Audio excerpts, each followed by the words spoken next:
Hello guys, hello friends, welcome back to the channel. wotreplays here. Today, at the request of one of my viewers, I didn't include any intro, so we start directly. Today I'm not going to explain World of Tanks through tanks, damage numbers or match results. I'm going to explain it through logic.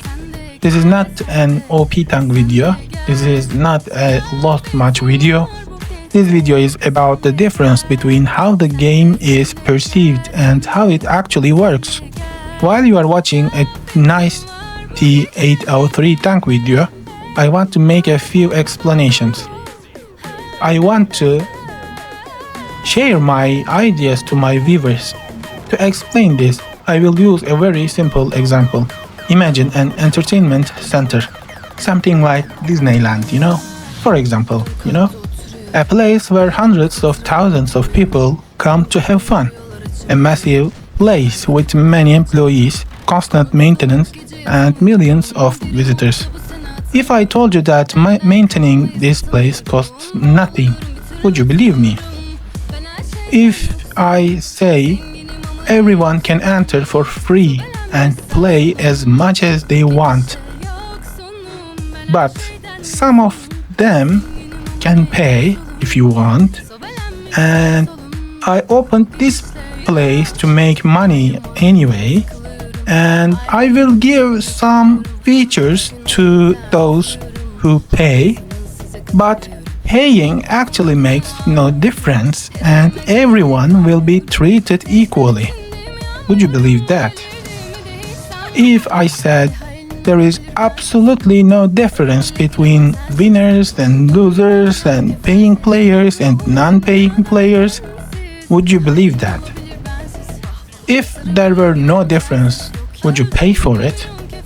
And if there is a difference, is it really equal and fair? This is where we need to stop and think. The scenario I described is impossible in real life, because such a place requires money to operate. It needs employees, servers, advertising and development, and most importantly, it exists to make a profit. World of Tanks is exactly the same. It is a company. Its main goal is profit, money. Yet, for years, players have been told this: the game is completely free, equal and fair. If you are unsuccessful, that's players' fault. And this is where the real breaking point begins. People say that World of Tanks is equal and fair, and that if someone is unsuccessful in the game, it must be his own fault. But you know what? People told this to me in the comments many times. But guys, I have never said that I'm a bad player or I'm an unsuccessful player. I have spoken based on the overall direction of the game usually. I usually talk about the game, not about my stats. In fact, I already quit when overpowered tanks started being added in recent years. When people see my negative comments and critical videos, they assume that I'm still playing the game and failing at it, and they speak accordingly. But in reality, they are the ones who are biased. They think I'm speaking from memory, or they think I'm trying to smear the game. There is a very important psychological factor here. When a player invests time, effort, and often money into a game, accepting that the game might be flawed means accepting this thought: I might have been deceived. The human brain doesn't like this thought, so it's easier to attack the critic. You play badly, you are crying, you are repeating the same things. But guys, I am telling you again and again and again, I am not playing the game. On top of that, none of these comments are answers to my claims or my data. If I were making baseless accusations about a game like World of Tanks owned by a large company such as wargaming, my videos would not be watched tens of thousands of times, and the majority would not agree with me. By majority, I mean about 98% of the people who leave comments. I have always supported my arguments with measurements, screenshots, and videos. I say that RNG, cheating, and matchmaking problems in the game are excessive. And these statements are not wrong. And let's be very clear at this point, because the excessive impact of RNG is not denied by the game itself. They announced it by 25%. The problems with matchmaking are not denied.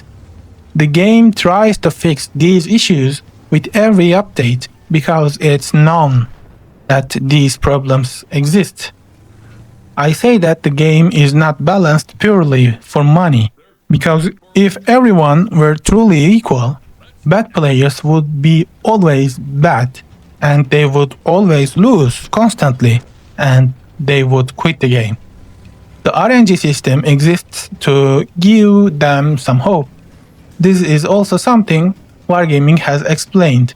In reality, I make these videos to help even the people who oppose me have a more enjoyable, equal, and fair game. But they don't understand. People don't understand the power of data science too. They don't understand that while you are playing this game, developers analyze you using the data they have. They don't understand that code can be written in ways that work for you or against you. So let's accept this. World of Tanks may be free, but it is not without cost. You may enter the Disneyland for free, but to ride the fast train, you need to pay a certain amount of money, tokens, or an access fee. Loving a game does not mean ignoring its flaws. True criticism is an effort to make the game better. If the game is truly equal, a good player will be much more better. They will shine. That's my issue. These videos are not an attack. They are not a call to burn the game down. They say this: if the game is truly equal, good players will shine even more. My comments are not meant to smear the game, but to improve it. This should not be forgotten. That's all. Thank you very much for watching, and if you liked the video, please like and subscribe, guys. And see you in the next video. Take care and stay tuned. Bye bye.